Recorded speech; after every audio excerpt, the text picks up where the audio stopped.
Yo entiendo a Pedro cuando dijo, bueno es para nosotros que estemos aquí y hagamos 3 enramadas. Amén. Aleluya. La presencia de Dios se ha estado dejando sentir últimamente y necesitamos un avivamiento perpetuo. Si queremos las bendiciones de Dios, debemos procurar eso, hermano.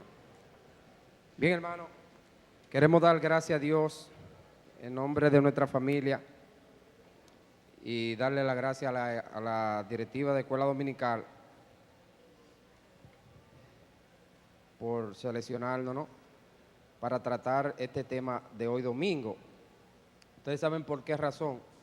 Bueno, es que en la unidad 4 se inicia una serie de temas sobre la familia. Y hoy precisamente, con mi esposa y mis hijos, vamos a debatir brevemente, hermano, quisiéramos hacerlo breve, el primer tema, que es la lección 23 en la unidad 4 de la familia. Ahí a los maestros, yo les quiero recomendar en la página 166, creo que esta introducción no aparece en la guía, María. ¿O sí? No, no aparece. Bueno, pero los maestros, pastor, maestro, todos los maestros deben leerse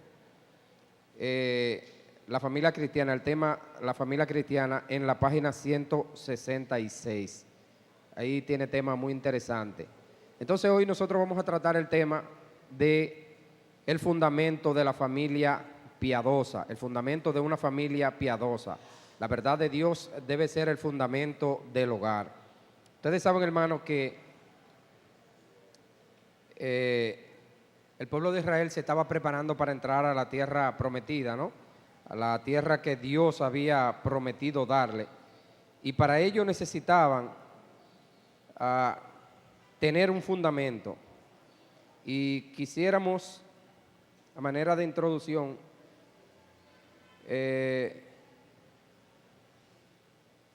hablar de la importancia del fundamento que ellos debían tener. No sin antes, hermano, quiero invitarles a que vayan a su Biblia en el capítulo 6 del libro de Deuteronomio. Deuteronomio capítulo 6. Ustedes saben que la palabra Deuteronomio significa segunda ley, también se traduce en la forma hebrea, una raíz hebrea que la traduce como copia. O sea, ya se había dado la primera ley que Dios la había escrito, y esta es referente a lo que escribió Moisés, pero ustedes saben que es con relación a la inspiración del Espíritu Santo, directamente a la inspiración del Espíritu Santo. Yo voy a analizar brevemente, hermano, el primer tema, el mandamiento para los padres, y voy a hablar de la fe familiar y la vida familiar, la fe familiar y la vida familiar. Si tienen, hermano, el capítulo 6 del libro de Deuteronomio, capítulo 6 del libro de Deuteronomio, verso 1 en adelante. Yo quiero leer verso 1 al verso 5 y después del 6 al 9. ¿Le parece, hermanos? ¿Lo tienen? Amén. Entonces leemos en el nombre del mediador del nuevo pacto, en el nombre de Jesús. Amén. Esto, pues, son los mandamientos y estatutos y decretos que Jehová vuestro Dios mandó que os enseñase, para que los pongáis por obra en la tierra a la cual pasáis vosotros para tomarla. Para que temas a Jehová tu Dios, guardando todos tus estatutos y tus mandamientos que yo te mando, tú, tu hijo y el hijo de tu hijo, todos los días de tu vida, para que tus días sean prolongados. Oye pues, oh Israel, y cuida de ponerlo por obra, para que te vaya bien en la tierra que fluye leche y miel, y os multipliquéis, como te ha dicho Jehová, el Dios de tu padre.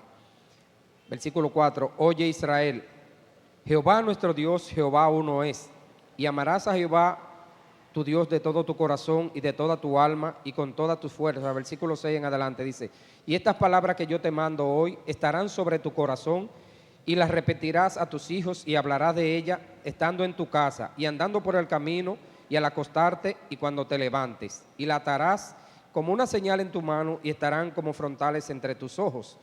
Y las escribirá en los postes de tu casa y en tus puertas. Permítame hacer un paréntesis, hermano, porque falta una integrante de esta familia que ya está creciendo y es Carolyn.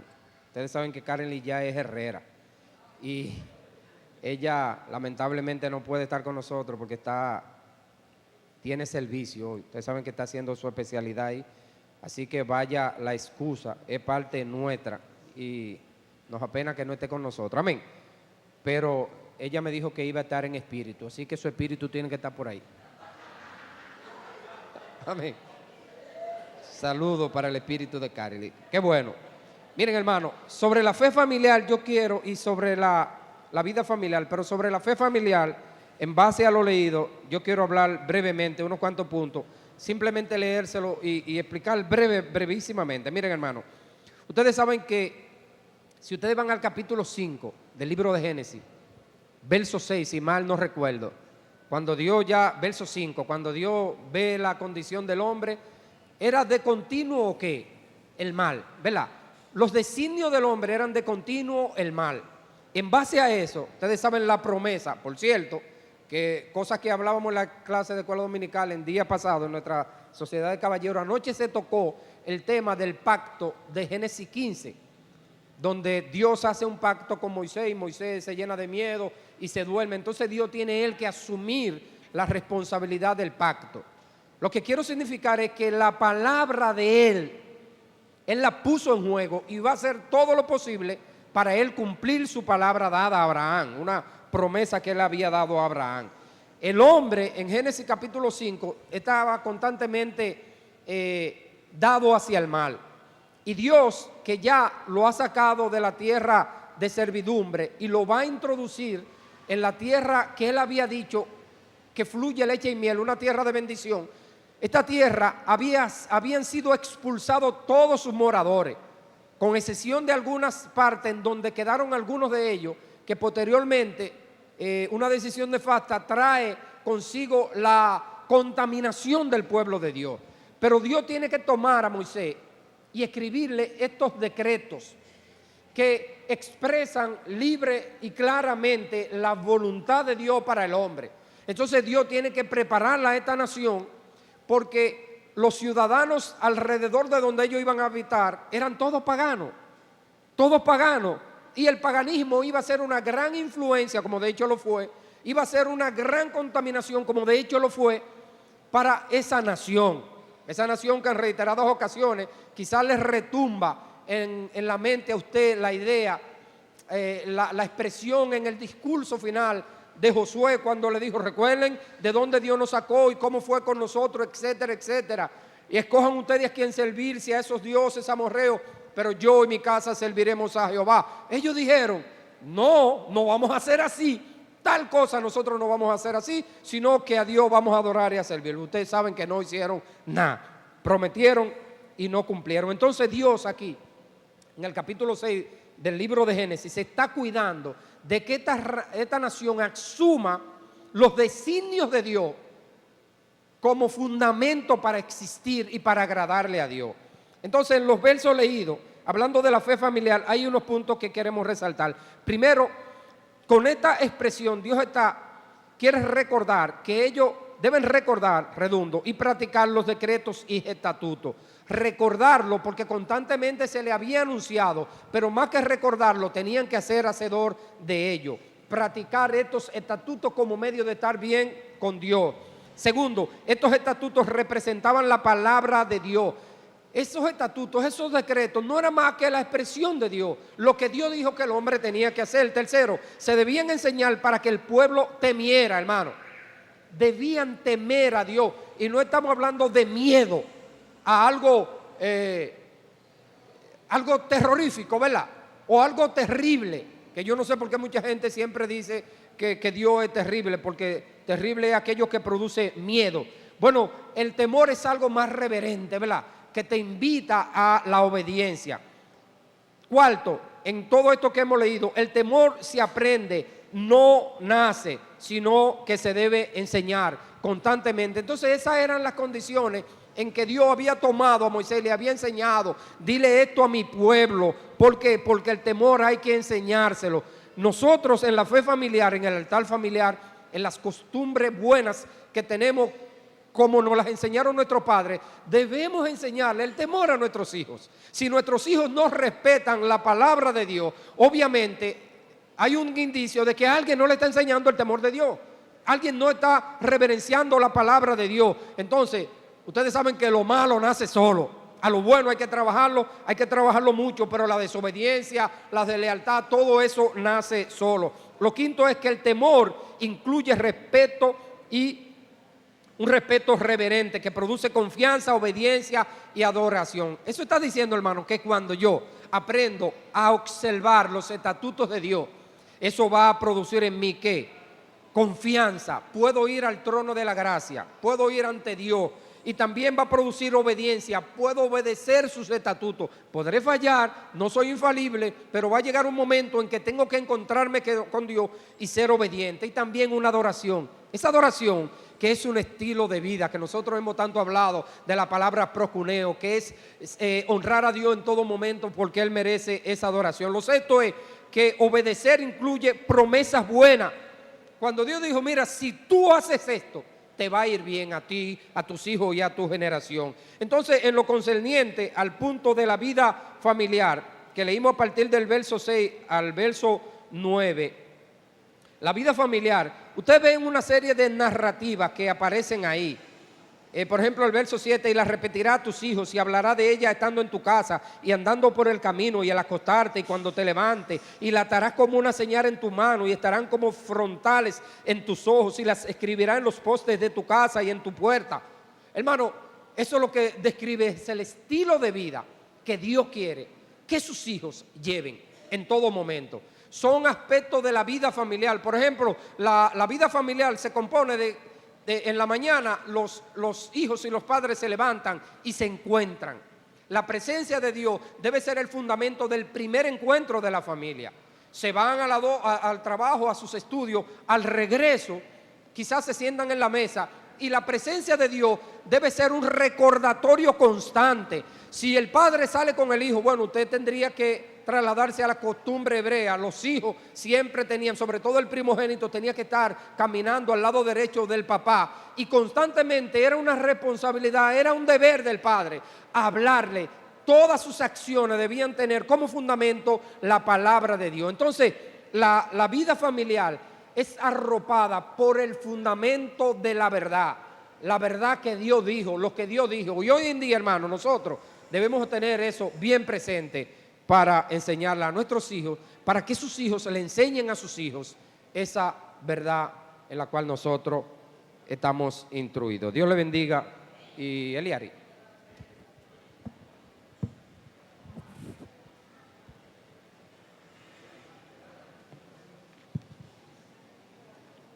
Hermanos, que el Señor le bendiga.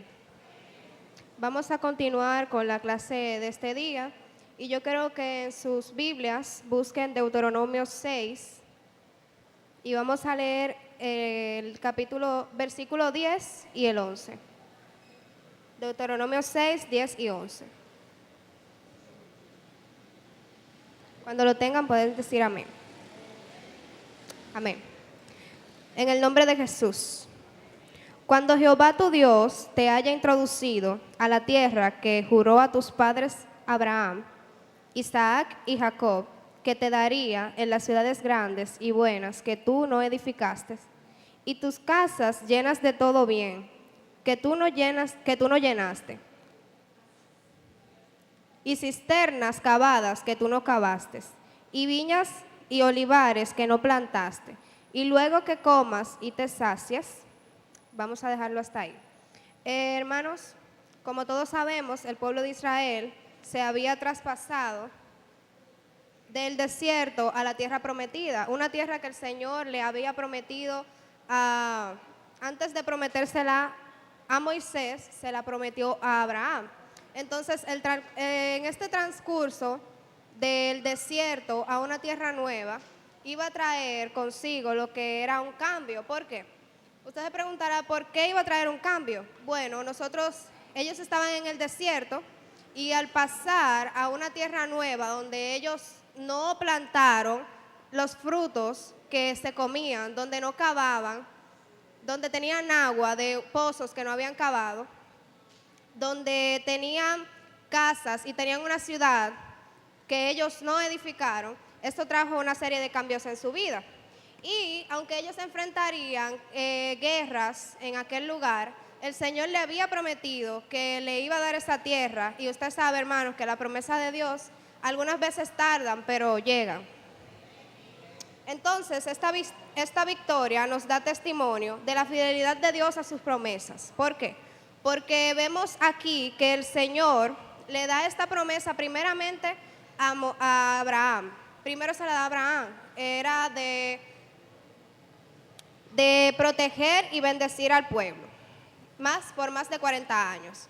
O sea, esta victoria nos da testimonio de la fidelidad de Dios y del cumplimiento de sus promesas. Podemos ir de nuevo a Deuteronomio, pero esta vez al capítulo 12. Dice de la manera siguiente: cuídate de no olvidarte de Jehová, que te sacó de la tierra de Egipto y de casa de incertidumbre. Cuídate de no olvidarte de Jehová, que te sacó de la tierra de Egipto y de casa de incertidumbre. Moisés se reunía con el pueblo, obviamente, para darle gracias al Señor. Y en este caso, él hacía recuento del pacto entre Moisés y el Señor. O sea, el pacto que ellos habían hecho. De la manera en que el Señor había bendecido de tal manera al pueblo. ¿Por qué, hermanos? Porque muchos de ustedes dirán que ellos pasaron 40 años en el desierto. El desierto, obviamente, es un desierto donde no hay casas, donde no hay árboles para sustentar, donde solamente hay arena. Entonces, el Señor, aún así, ellos estando en el desierto, aún así, ellos estando fuera, sin techo, sin casa, el Señor los sustentaba. No hubo un día que no hubiera pan, no hubo un día donde no hubiera agua. El Señor los sustentaba. Entonces Moisés hacía recuento de todas estas cosas y de todas las bendiciones que el Señor les había dado. Y el pueblo de Israel verdaderamente vio que Dios lo había bendecido y que habían visto su poder y su gloria al sacarlos de Egipto. No obstante, ellos estaban tentados a olvidar a Dios. Sí, hermanos, porque nosotros los seres humanos a veces llegamos a ser así. Ellos olvidaban, nosotros a veces olvidamos las bendiciones y los propósitos que el Señor nos ha cumplido, tan solo por por una petición que nosotros tengamos en nuestros corazones y que el Señor todavía no lo ha cumplido porque no es el tiempo. Nosotros dejamos y olvidamos a Dios y decimos, el Señor no tiene olvidados o no contesta mi petición, ¿por qué será? ¿En qué estoy fallando? Pero no es que usted está fallando, no es que está pidiendo mal, sino es que aún no es la voluntad de que el Señor cumpla este plan, de que el Señor cumpla esta bendición en su vida. Amén, hermanos. Y yo quiero terminar con una pregunta. Dice así: ¿cómo podemos mantener nuestra familia enfocados en la bondad y en las bendiciones de Dios? Simple, hermanos. Poniendo a Dios en primer lugar. Amén. Poniendo a Dios en primer lugar. ¿Por qué?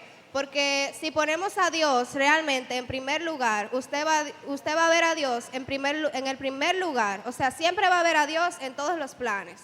Porque si algo yo he aprendido de mi familia es que, y es algo que me gusta porque me lo han enseñado desde pequeña, no hay una petición, no hay un problema en mi casa que primero no se presente a Dios. O sea, no hay una petición, no hay un proyecto, por así decirlo, que en mi casa primero no se consulte con Dios. Entonces, hermanos, yo les exhorto en este día que pongamos a Dios en primer lugar para que lo veamos a Él en primer lugar en todo. Amén. Muchas gracias.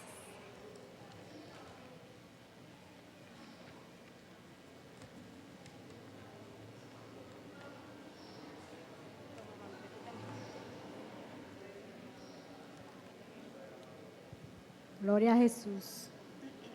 Continuamos, hermanos. Lo que voy a conversar con ustedes es el punto B, que dice manténgase fiel.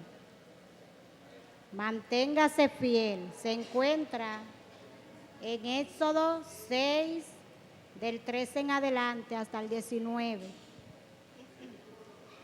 Aquí podemos ver que nos dice, en el nombre de Jesús, vamos a leer: a Jehová tu Dios temerás, y a Él solo servirás, y por su nombre jurarás. No andaréis en pos de dioses ajenos. Y así sucesivamente sigue diciendo.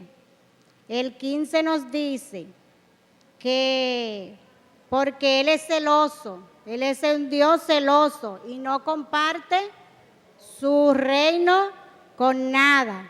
Entonces aquí nos dice en el verso que acabamos de leer, el 13 hasta el 15, aquí nos habla de que tenemos que tener pendiente o tenemos que tener en cuenta a Jehová. No es que lo tengamos, no es que le temamos. Tenemos que temerle, pero no es que le tengamos miedo.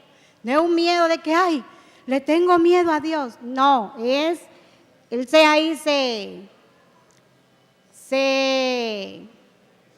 refiere a que nosotros tenemos que serle obedientes, no a tenerle miedo, sino a que tenemos que serle obedientes y debemos cumplir con sus mandamientos y estatutos, y no solo a Él servir y nada más, porque Él es un Dios celoso, como nos dice aquí en el 14, que Él es un Dios celoso. Y este celo no es solo a imagen, sino también a cualquier cosa. El celo del Señor, Él se refiere aquí a que usted, no es de que, ay, que tengo celo. No, sino usted tiene que tener celo por la cosa del Señor. Por la cosa que cuando aquí se hace algo mal, usted tiene que velar por eso que se hace mal aquí en la iglesia. No nos hagamos de la vista gorda, ¿verdad? De como que nada está pasando. Entonces el 16 nos dice, no tentaré a Jehová tu Dios como los tentaron las personas de Masá. Allí en aquel lugar, cuando Moisés iba en el camino, Moisés fue murmurado por el pueblo, porque ellos ya tenían sed. Ustedes saben que duraron bastante tiempo caminando y ellos no veían ninguna promesa, ni veían nada. Entonces ellos estaban desesperados, pero Dios no nos va a cumplir. Y ya tenían sed. Y en ese momento que ellos tenían sed, pidieron agua a Moisés. Pero Moisés fue inteligente. Moisés fue bien y fue ante el Señor. Y le dijo al Señor que le estaban pidiendo el agua. Entonces, en oración, él fue delante de Dios y Dios le dijo que llevara la vara, que golpeara la peña. También le dijo para que tuviera evidencia, porque ya desde antes las evidencias estaban. Desde antes, entonces él le dijo en ese momento que llevara a los ancianos para que ellos vieran qué fue lo que Dios hizo y tuviera eso ahí en constancia. No solo podemos temer a Dios con lo que Él con el pueblo, con lo que Él hizo con el pueblo. Con Moisés, que lo murmuraron, ¿se acuerdan? Lo murmuraron, lo mismo que acabo de decir, las personas del pueblo de Egipto le murmuró y el pueblo que él iba siguiendo, porque no le daba nada de comer, ni le estaba dando agua, ni nada por el estilo. Entonces, yo quiero dejar dicho que Moisés se mantuvo fiel, aún ellos lo murmuraron, aún muchísimas cosas que ellos querían que Moisés hiciera, ellos se querían ir tras ídolos ajenos, pero Moisés se mantuvo fiel. Y ese es el tema que me tocó a mí en esta mañana. Así debemos nosotros mantenernos fiel como lo hizo Moisés. Le quiero dejar un principio que dice: confía en Dios, obedécele y deja en sus manos las consecuencias. Dios le bendiga.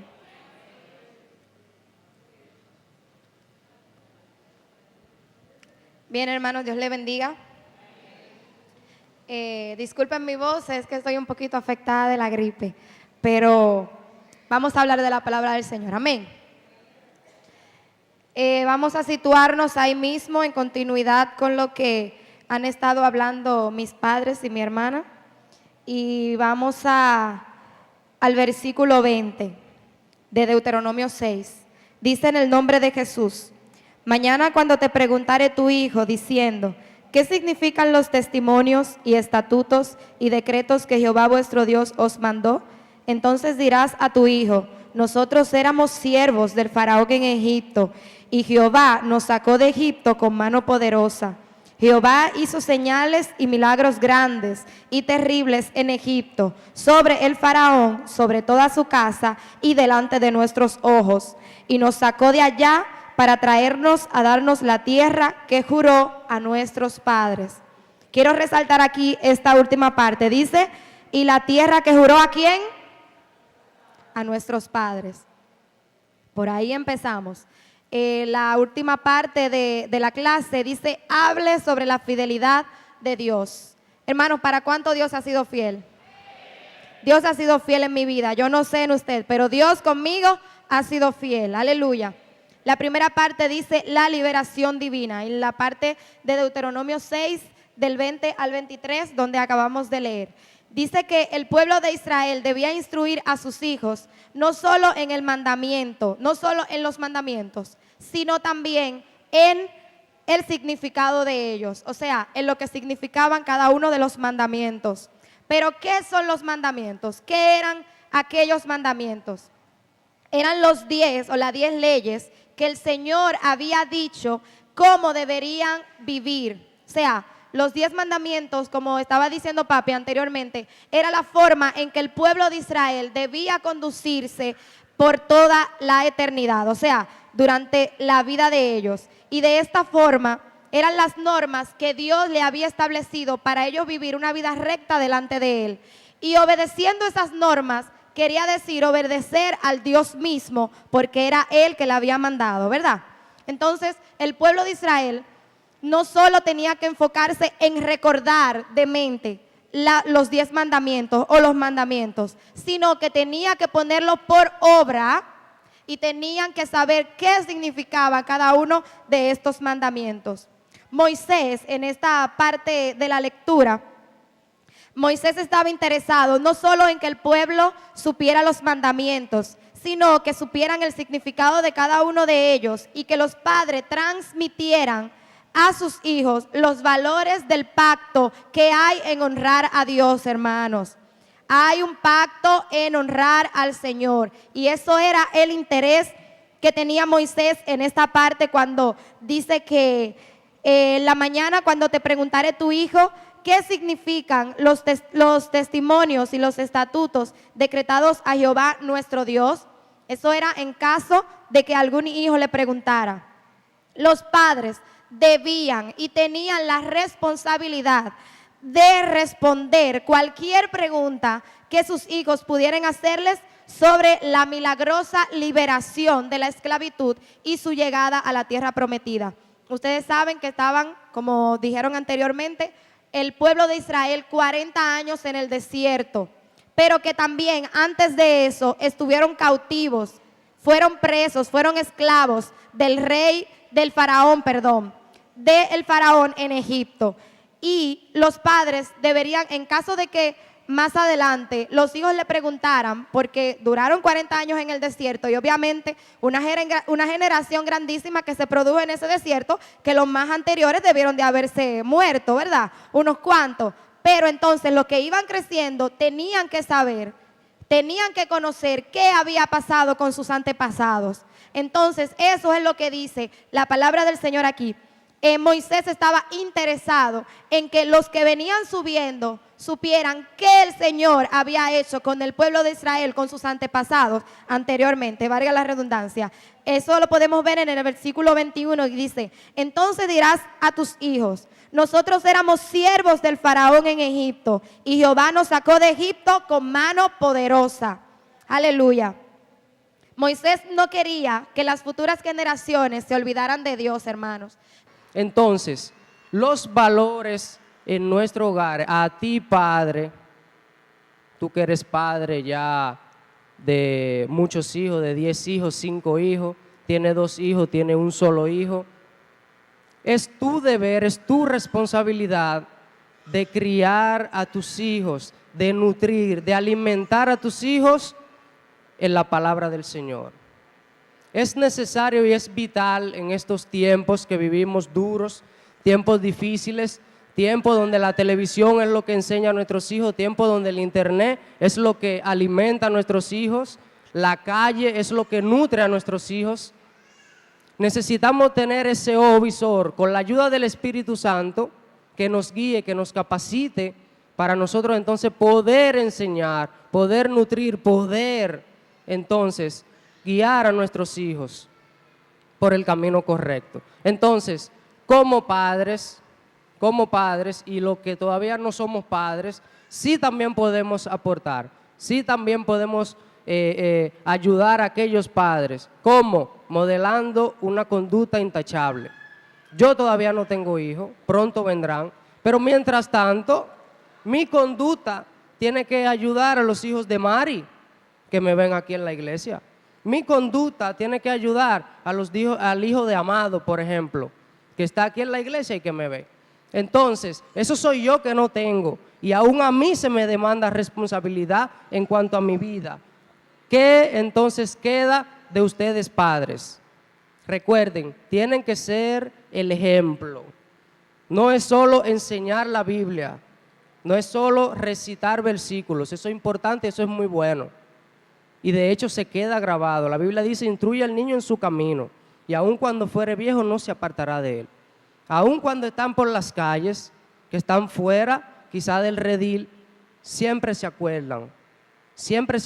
Y si es un plan divino, tarde o temprano entrarán a la iglesia, al reino de los cielos. Entonces, padre, hoy en día la clase de lo que se trata es: no podemos olvidar nuestra responsabilidad directa. No podemos olvidar enseñar a nuestros hijos por el camino que nosotros hemos transitado. Yo soy nieto, yo soy tercera generación desde Juan Herrera y Celita. Mis padres están allá atrás. Yo próximamente entonces sacaré la cuarta generación. Digo, ya la anda por ahí Michelangelo. Pero todos hemos sido criados bajo la luz de la palabra del Señor, por una sola persona que creyó, y junto a él, entonces, una mujer virtuosa, una mujer sabia, como dice la Biblia, que fue doña Celita. Hoy todos nosotros entonces servimos al Señor y desempeñamos ministerio y estamos en todas las cosas del Señor, porque ahí es donde nos conviene estar, ahí es donde nosotros tenemos que estar. Entonces, si dejamos que la televisión enseña a nuestros hijos, si dejamos que el internet enseñe a nuestros hijos, si dejamos que la calle enseñe a nuestros hijos, entonces mañana estaremos aquí pidiendo la oración. No es que sea mala la oración, pero si yo no concibo, y voy a hacer un paréntesis aquí, ¿cómo es que hay madres y hay padres? Digo madre en primer lugar porque siempre son las que se encargan de criar a los hijos, ¿verdad? Porque los padres casi siempre están fuera, pero sin obviar su responsabilidad directa como cabeza de casa. ¿Cómo hay padres y cómo hay madres que dicen: ya yo no sé qué hacer con ese muchacho? Pero ¿cómo así? Entonces, si usted no sabe qué hacer con ese muchacho que Dios le entregó, ¿quién sabe? ¿Quién va a saber? Entonces, usted es el responsable directamente de administrar bien lo que Dios le entregó. Dios se lo entregó a usted. Los hijos Los hijos, dice la Biblia, son herencia de Dios, son herencia del cielo. Pero mientras estén aquí, Él lo depositó en sus manos. ¿Qué usted va a hacer con su hijo? ¿Qué usted va a hacer? Entonces, se puede convertir en mañana un buen profesional, en una persona que haga el bien, un buen pastor, pero también puede ser el mayor fracaso de la familia, y eso nadie lo quiere. Entonces, nosotros tenemos que comenzar a autoevaluarnos, cada uno, cuál es el tiempo que le estamos dedicando a los hijos en la casa. Es solo llegar y decirle, hola mi hijo, ¿cómo tú estás? Bendición papi, Dios te bendiga. No es solo eso, es más que eso. Es en la mañana usted agarrar a su hijo antes de irse al trabajo, mientras se alista en la escuela, cuando están medio durmiendo, que usted tiene que bregar y luchar mucho con ellos para que se despierten. Ahí donde está usted cambiándole, si es pequeñito, o si está ya grandecito, va a la universidad o va a su trabajo y está en el baño, ahí usted como mujer sabia está rodeada la habitación o rodeado el baño y ve diciendo, Señor, cubra a mi hijo, sé con mi hijo, sé con mi hija.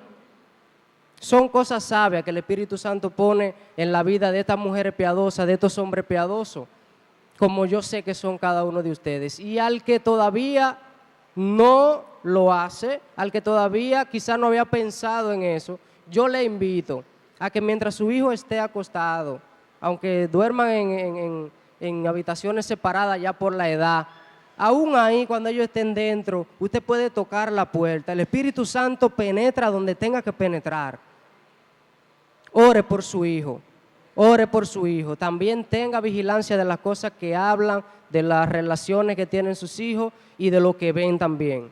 Amén. Entonces, hoy por hoy, nuestra sociedad está en decadencia y la responsabilidad directa es de nosotros, porque es en el hogar. Y el diablo se está saliendo con la suya, pero no vencerá en el nombre de Jesús. Amén. Porque nosotros somos personas conscientes, personas responsables, guiados por el Espíritu Santo para conducir a nuestra familia y que nuestra familia tengan victoria en el nombre del Señor. Dios le bendiga.